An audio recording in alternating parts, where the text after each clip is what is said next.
เข้าบ้านกันดีกว่าเดี๋ยวเราจะไปอาบน้ำกันนะหนูไปอาบน้ำก่อนนะโอเคไปอาบน้ำดีกว่าเดี๋ยวพรุ่งนี้ก็ต้องไปส่งน้องที่โรงเรียนแล้วเราก็ต้องไปด้วยอาบน้ำอาบน้ำเสร็จแล้วไปบอกน้องนอนดีกว่าน้องอยู่ไหนเนี่ยนอนได้แล้วเร็วๆสิเดี๋ยวพรุ่งนี้ก็ไปไม่ทันหรอก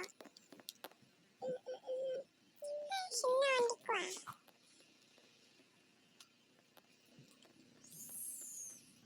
ไม่กินข้าวเหรอเนี่ย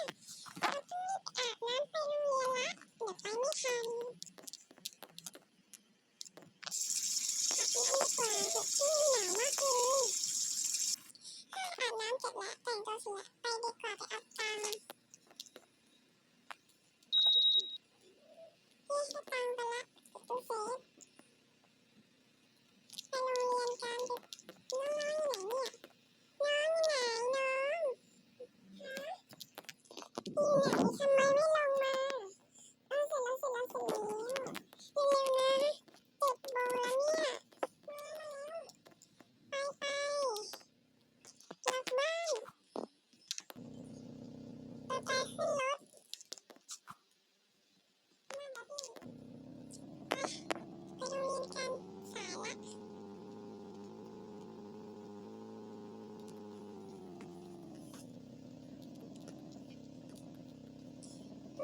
เราจะเสียกันเนี่ยถึงโรงเรียนแล้วนะโอเค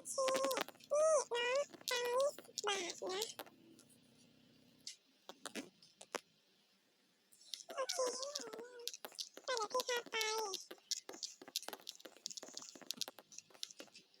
ห้องน้องอยู่ไหนเนี่ยฉันจะมึนไปหมดแล้ว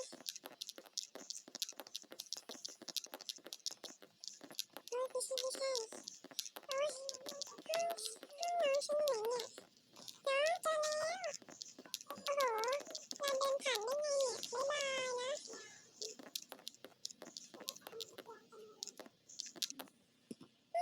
อ่านหนังสือดีกว่าคาบแรกภาษาไทยโอ๊ยเมื่อไหร่จะเที่ยงแล้วหิวข้าวแล้วฉันไม่อยากเรียนอ่ะภาษาอังกฤษอีกแล้วน่าเบื่อชะมัดเลยอยู่ม.1เนี่ยอะไรเนี่ย is it อะไรก็ไม่รู้กินข้าวดีกว่าถึงเวลากินข้าวแล้วเดี๋ยวน้องรอนานรอนานไหมตอนบ่ายพี่มีเรียนกีตาร์นี่มาเรียนดนตรีอีกจะซื้อโค้กนะโค้กพี่ต้องกินเยอะๆเลยจะได้อร่อยให้กินเสร็จแล้วไปดูโรงยิมกันว่ามีอะไรให้ทำไหมไม่มีอะไรให้ทำเลยเหรอว้าขนาดกันนี้เนี่ยเราไปร้องเพลงกันไหมสบิงสบิงสบอยสบิงสบิงสบาสบิงสบุยสบิงสบิงสบิงสบาวิสบาตาคมไว้พ่อเมียลืมโตเต็มสาวเมาไม้ปองไปดีกว่าเดี๋ยวครูด่าเฮ้ยคาบ2คาบ4ละไปเรียนดนตรีดีกว่าวันนี้ฉันจะเรียนกีตาร์หรือว่าจะเรียนเปียโนดีเรียนเปียโนดีกว่า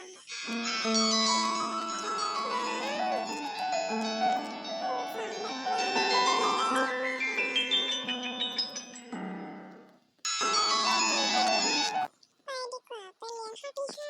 อยู่ใกล้ๆกันเลยคาบต่อไปศิลปะไปวาดรูปกันจะวาดรูปอะไรดีอ่ะวาดรูปหมูเด้งดีไหมฉันก็วาดรูปหมูเด้งไม่ค่อยเก่งแต่ฉันอยากวาดมากโอ๊ยช่วยด้วย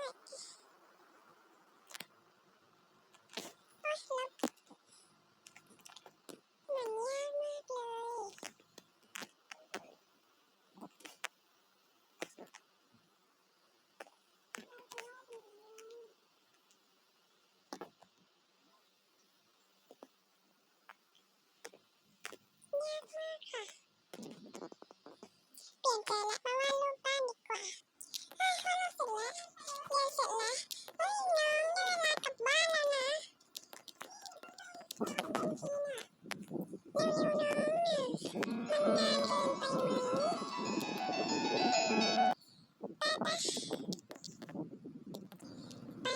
้านกันเถอะเดี๋ยวจะแวะซื้ออะไรไหมเดี๋ยวพาไปเซเว่นนะ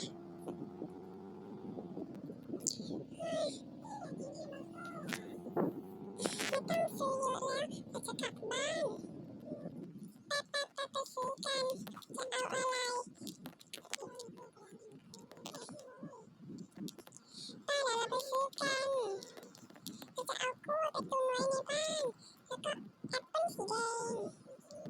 มีช็อกโกแลตน่ากินสักใบหนึ่งเราจะเอาน้ำอะไรดีเอาน้ำเปล่านี่แหละที่บ้านเรามีน้ำเยอะแล้วซื้อต่อไปเรื่อยๆซื้อแค่นี้แหละงบน้อยซื้อเสร็จละไปดีกว่าน้องไปเร็วพี่ซื้อเสร็จแล้วนะพี่ซื้อไปแล้วโอเคไปกันไปเลยไปเลยอ้าวทำไมน้องตกรถไม่ตกรถพี่ถึงบ้านแล้วน้องเดี๋ยวเราต้องไปนี่นะไปไหนไปอาบน้ำกันโอเคมาเปิดบ้านดูพี่โอเคไปเปิดบ้านดีกว่ามาดูพี่หนูคันตัวหมดแล้วโอเคไปงั้นอาบน้ำก่อนนะเดี๋ยวพี่ไปเลยจัดของใส่ตู้เย็นก่อน